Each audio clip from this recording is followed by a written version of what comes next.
George Bush doesn't care about black people. About slavery for 400 years? For 400 years? That sounds like a choice.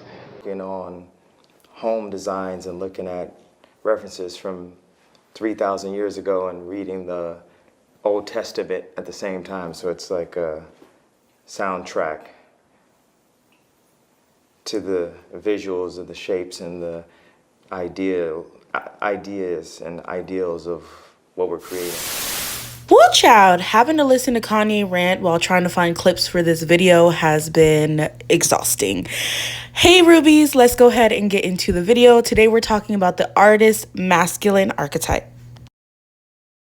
Now, artist masculine archetype men are recognized by their creativity, their self-expression, their ability to be down to earth and really communicate their artistic pursuits. Now, before I get into talking about their psyche and maybe some of the shadow sides aspects, I wanted to talk about the qualities that usually attract women to artist masculine men. Most of the artist men, no matter what their shadow is, have a kind of dandyish quality to them. So they'll be very clean, very much into hygiene in their looks. And I'll talk about this a little bit more in detail. But that's kind of usually the attracting factor, is that they kind of have a way, they're kind of in touch with their feminine side, but there's like a balance between these energies. This does not mean that they prefer the same sex. It's really just kind of meaning that they're kind of just in touch with, looking and feeling clean, putting themselves together. They have a connection to things that are aesthetically pleasing and beautiful. And so they really know and understand what it takes to look and feel good. You know what I'm saying? And that's not even me trying to sound cool and cocky. I really do believe that. And I know that a lot of you believe that girls should just take you shopping? Yes. Why? Because I'm handsome. Like I'm a bad bitch in that term. You know what I'm saying? Like, is that what you go with? Is that what you tell them? Now, I can't say that this energy is original, but this energy mainly started in the 15th and the 16th century during the Renaissance period. The Renaissance was a cultural movement in Europe that notably started in Florence, Italy. And it was a movement that moved away from the Middle Ages into a more modern society. So art, literature, and all of these things began to basically elevate. It became more about aesthetics. It became more about realism in art and in clothing, and everything else was influenced by this period called the Renaissance. So at this time, during the Renaissance, there was something, an artist named, Leonardo da Vinci, who and other artists who were considered Renaissance men. And what this meant was that they were men of art and culture.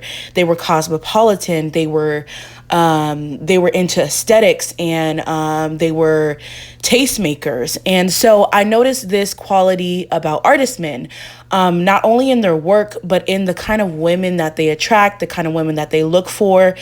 This is the kind of man who is always going to have a bad bitch on his arm, okay? So he's always going to have a baddie with him, and she has to be looking the part. And I've noticeably seen this when it comes to the shadow side. Now, the shadow side of the artist masculine archetype, as you can see in this article about Offset, and then in the relationship between Kim Kardashian and Kanye West, the critic is the shadow side of the artist that shows up as a man who is obsessed with aesthetic. He is controlling to the point where everything has to have a particular place. Everything has to look how he wants it, or it's not right. And I see this a lot too, as well, in terms of Offset and Cardi B's relationship. And that's one of the things that I've seen, especially with him allegedly telling his artists that they had to have plastic surgery in order to be signed with him. So I definitely see that critical artistic eye come out as a shadow. And if you've ever been with an artist man, these are the kind of men who are going to criticize your clothing, or tell you an eyelash is like this, or tell you what you need to wear and what you don't want to wear. What is your skin type? Handsome. The last shadow is going to be that of the dandy man, which is a figure that showed up a lot in the 18th and 19th century in Britain mostly, but it was a man who was very obsessed with his physical appearance and personal grooming, as well as being and living a leisurely life. It's just really a persona, and there's nothing really shadow or bad about it.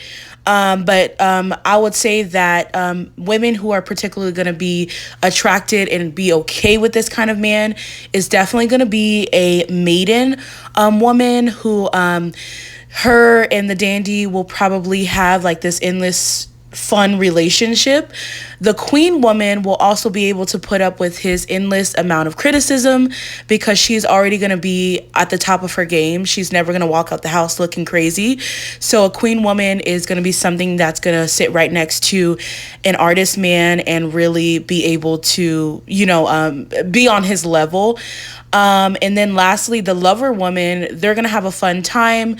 She probably won't really care about all of his criticism because she's more worried about connection